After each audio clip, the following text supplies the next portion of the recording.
Nightmare in Chicago. John Wayne Gacy was a notorious American serial killer who operated in Chicago during the 1970s. He was convicted of murdering 33 young men and boys, primarily between the ages of 15 and 21. Gacy lured his victims under various pretexts, often offering them work or money for small tasks. Most of the bodies were found buried beneath his house in Des Plaines, Illinois, with others discarded in nearby rivers. Gacy was arrested in December 1978 after police discovered the remains of his victims.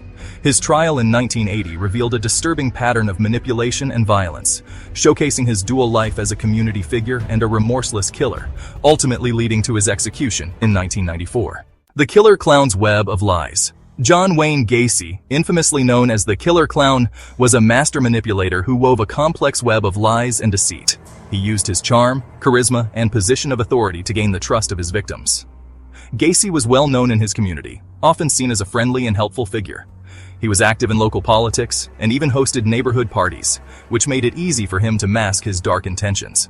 He often approached young men who were down on their luck, offering them a helping hand. These young men, many of whom were struggling with homelessness or looking for work, saw Gacy as a beacon of hope. He would lure them back to his house with promises of work, money, or drugs. Gacy's home, located in a quiet suburban neighborhood, seemed like a safe haven to those he targeted. Once inside, he would often restrain his victims with handcuffs, claiming it was part of a magic trick. Gacy had a fascination with magic and used it as a tool to disarm his victims, making them believe they were part of an innocent game. He preyed on the vulnerable, exploiting their desperation for his own twisted pleasure. His victims, often isolated and without support, were easy targets for his manipulative tactics. He used his Pogo the Clown persona to disarm potential victims, hiding his true sinister nature behind face paint and a smile. The clown costume allowed him to blend into social gatherings and approach people without raising suspicion. Gacy's killings followed a similar pattern. He would meticulously plan each encounter, ensuring that his victims were isolated and unable to escape. He would often ply his victims with alcohol and drugs before torturing and strangling them. The substances made his victims more compliant and less likely to resist. He often tricked his victims into putting on handcuffs, claiming it was part of a magic trick or a test of trust. This ruse allowed him to gain control over them without immediate struggle. He would then torture them, sometimes for hours, before finally taking their lives. The psychological torment he inflicted was as brutal as the physical pain, leaving his victims in a state of utter despair. He buried most of his victims in a crawl space beneath his house, a macabre testament to his depravity. The crawl space became a hidden graveyard, a chilling reminder of the horrors that took place within the walls of Gacy's home.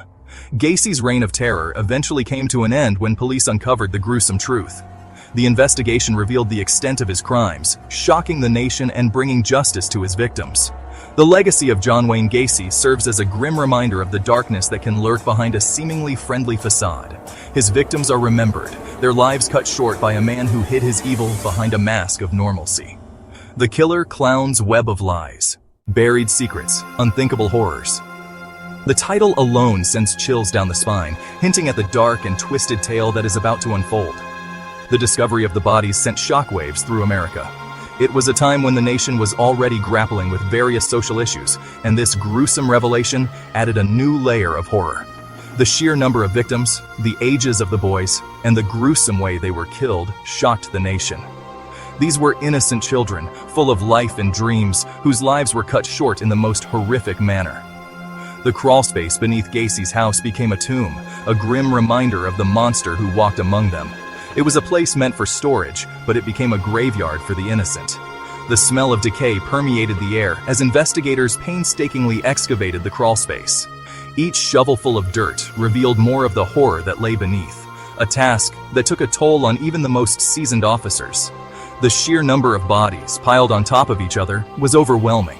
It was a macabre puzzle that investigators had to piece together, each body telling a story of unimaginable suffering.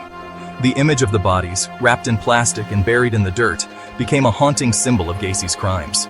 It was a sight that would haunt the memories of those who witnessed it for years to come. The discovery of the bodies under Gacy's house unveiled the true horror of his crimes.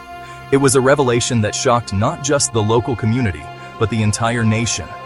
Newspapers ran graphic accounts of the excavation, detailing the stench of death and the grim task of identifying the decomposed bodies. The media coverage was relentless, each headline more shocking than the last. The nation was captivated and repulsed in equal measure, struggling to comprehend the depths of Gacy's depravity. Communities were left in fear, parents held their children closer, and the sense of safety was shattered. The image of the bodies, some partially mummified, others nothing more than skeletal remains, became seared into the public consciousness. It was a stark reminder of the evil that can lurk behind a seemingly normal facade. The trial that followed was one of the most publicized in history. Families of the victims sought justice, while the world watched in horror as the details of Gacy's crimes were laid bare. Adding to the horror was Gacy's double life. By day, he was a respected community member, often seen entertaining children in his clown costume. By night, he was a predator, luring his victims to their doom. In the aftermath, communities came together to mourn and remember the victims. Candlelight vigils were held and memorials were erected, serving as a reminder of the lives lost and the importance of vigilance. The Gacy case also led to significant advancements in forensic science and crime scene investigation techniques. It was a turning point that changed the way law enforcement approached such cases, ensuring that the horrors of the past would not be repeated. Buried secrets, unthinkable horrors. A story that serves as a grim reminder of the darkness that can lurk beneath the surface and the importance of never forgetting the past. Behind the Mask, the twisted mind of John Wayne Gacy. John Wayne Gacy, a name that sends shivers down the spine, was a man who led a double life. On the surface, he was a respected community member, a successful businessman, and even a part-time clown who entertained children at parties. But beneath this facade lay a monster whose heinous acts would shock the world. What drove a seemingly normal man to commit such horrific acts? To understand Gacy's descent into darkness, we must delve into his past and uncover the factors that shaped his twisted psyche. Gacy's childhood held clues to the darkness that lurked beneath the surface. Born in 1942 in Chicago, Illinois, Gacy was the second of 3 children. His early years were marred by a tumultuous family life. He endured a difficult upbringing marked by an abusive, alcoholic father who constantly belittled him. His father's relentless criticism and physical abuse left deep emotional scars, fostering a sense of inadequacy and anger within young Gacy. This early trauma, coupled with his own struggles with his sexuality, created a potent cocktail of resentment and self-loathing that festered within him. Gacy's internal conflict and inability to reconcile his desires with societal expectations only added to his growing turmoil. Gacy craved acceptance and normalcy, but his inner demons pulled him toward darkness. Despite his attempts to lead a conventional life, including 2 marriages and a successful career, the facade began to crack. Gacy's killings were not random acts of violence. They were meticulously planned and executed, each one a manifestation of his need to exert dominance and control over his victims. They were calculated and premeditated, driven by a deep-seated need for power and control. Gacy would lure young men and boys to his home, often under the guise of offering them work or a place to stay. He often kept souvenirs from his victims, such as clothing or jewelry, as trophies of his conquests. These items served as macabre reminders of his ability to manipulate and dominate others.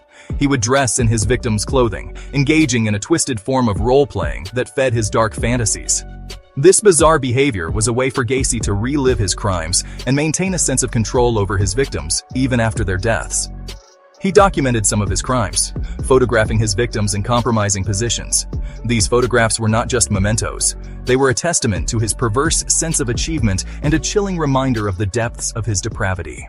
The walls close in. The investigation and capture of a monster. The investigation into Gacy's crimes began with the disappearance of a young man named Robert Piest in December 1978. Piest was last seen at a pharmacy where Gacy had been working as a contractor.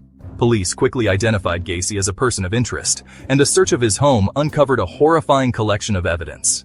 They found clothing, jewelry, and identification belonging to several missing young men, as well as handcuffs, ropes, and other items used in his crimes. Under intense scrutiny, Gacy cracked. He confessed to the murders, leading police to the gruesome discovery of the bodies buried beneath his house. His confession was chilling in its detail, revealing a cold and calculating killer who took pleasure in the suffering of his victims. He even drew maps for the police, showing them where he had buried the bodies. Justice served the trial and Gacy's chilling confessions. Gacy's trial began in 1980 and became a media sensation, The prosecution presented a mountain of evidence against him, including the testimony of survivors who had narrowly escaped his clutches. Gacy's defense team attempted to portray him as insane, but the jury was ultimately unconvinced. They found him guilty on all 33 counts of murder, and he was sentenced to death. During the trial, Gacy showed little remorse for his crimes. He often joked with the court officers and even drew sketches of clowns during the proceedings. His lack of empathy and his continued attempts to manipulate those around him only served to solidify his image as a monster in the eyes of the public. The trial revealed the full extent of Gacy's depravity and the calculated nature of his crimes. Pogo's last stand execution and the legacy of a monster. John Wayne Gacy was executed by lethal injection on May 10, 1994, at Stateville Correctional Center in Illinois. His last meal was a bucket of KFC chicken, a pound of strawberries, and a Diet Coke. His execution marked the end of a dark chapter in American history. However, the scars left by his crimes continue to haunt the families of his victims and the community where he lived. Even in death, Gacy remained a source of fascination and revulsion. His belongings, including his artwork, became collector's items, much to the disgust of many. His case continues to be studied by criminologists and psychologists who seek to understand the motivations of serial killers and to prevent such atrocities from happening again. The case of John Wayne Gacy serves as a chilling reminder of the evil that can lurk behind a seemingly ordinary facade.